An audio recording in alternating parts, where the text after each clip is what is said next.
محمد کی محبت دین حق کی شرط اول ہے، اسی میں ہو اگر خامی تو سب کچھ نام، تو ان کی محبت کو ہمارے اوپر لازم۔ اللہ اکبر۔ اور میں آپ کو یہ بتاؤں کہ حضور کی ذات ایسی ذات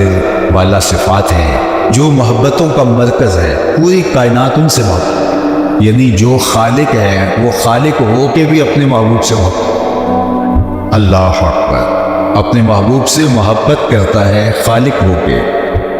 اور فرشتے بھی حضور سے محبت کرتے، انسان بھی حضور سے محبت کرتے، جن بھی حضور سے محبت کرتے،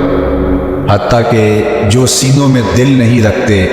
ان کو بھی حضور سے پیار، ان سے الفت و رشتہ۔ جبریل امین جب سورہ الضحیٰ لے کر کے حاضر تو مفسرین کے بقول 40 دن کے بعد وحی کا سلسلہ دوبارہ شروع، جو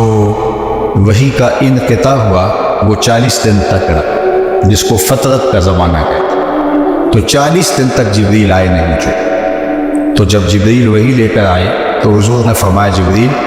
اتنی دیر کے بعد آئے، عرض کی انا عبد معمور، حضور میں تو عبد معمور، حکم کا پابند، جب حکم ہوگا مجھے آنا ہوگا۔ باقی رہی بات یہ کہ میں آپ کے اشتیاق میں تڑپ رہا تھا، بے لقائے یار ان کو چین آ جاتا اگر بار بار آتے نہ یوں جبریل سدرا چھوڑ۔ تو حضور کا اشتیاق ان کے سینے میں، ان کے دل میں۔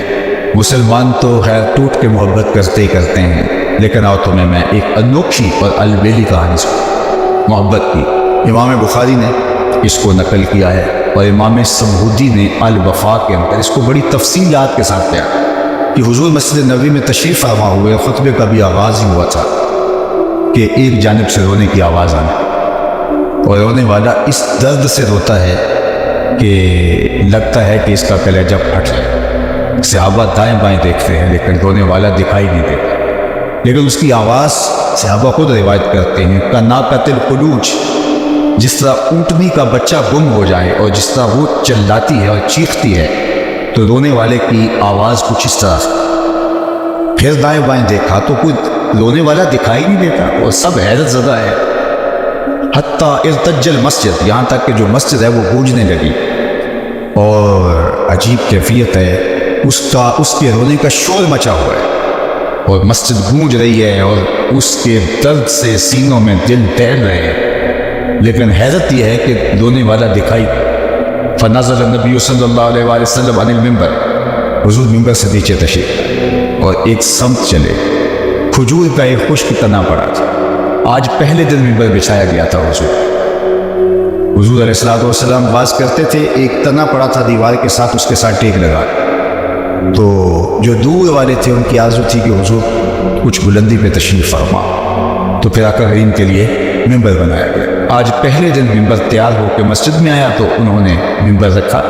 اور اس تنے کی ضرورت اب یہاں نہیں رہی تھی تو اس کو اٹھا کے ایک سمت، حضور جو ہی منبر پہ قدم رکھا اور خطبے کا آغاز کیا، حضور کی جدائی میں وہ تڑپنے رونے لگا۔ کناقۃ الخلوج، جس طرح اونٹنی کا بچہ گم ہو جائے تو وہ روتی ہے، تو وہ یوں رو رہا۔ حضور منبر سے نیچے اترے اور جا کے اس کو اپنی آغوش میں لے۔ اب صحابہ کو پتہ چلا رو تو یہ رہا ہے، تو جس طرح بچھڑا ہوا بچہ ماں کی گود میں آ جائے تو اس کی گکی بن جاتی ہے،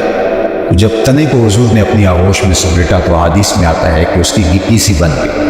پہلے تو چیخ رہا تھا، پھر ہچکیاں لینے لگے، پھر حضور اس کے اوپر اپنا شفقت کا ہاتھ پھیرتے رہے اور اس کی ہچکیاں بتدریج سسکیوں میں تبدیل، پھر اس کی سسکیاں بھی تھم گئی اور وہ خاموش ہو گیا۔ حضور نے اس سے کچھ کہا اور واپس منبر پہ تشریف کیا۔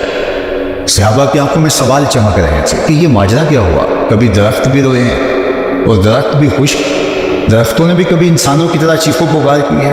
یہ ماجرا کیا ہوا؟ یہ تو انہیں سمجھ آ رہی تھی کہ یہاں سے اٹھا کے وہاں رکھا تو جدائی کا صدمہ گوارا نہیں کر پایا، لیکن درخت بھی کبھی روئے ہیں۔ اللہ کے محبوب علیہ السلام نے صحابہ کی آنکھوں میں سوالات دیکھے تو خود ارشاد فرمایا لو لم افعل ھذا لحن الی یوم القیامہ، لوگوں میں اگر یوں منبر سے اتر کے اپنے عاشق زار کو یوں تسلی نہ دیتا وہ قیامت تک روتا ہی رہے۔ اللہ، تو یہ ہے درخت اور خشک تنا، رومی نے کہا تھا نا اس تنے حنانا در ہجر رسول ظالمی نادر چو ارباب عقول، وہ عقل مند لوگوں کی طرح ہزاروں کے تار ہو رہا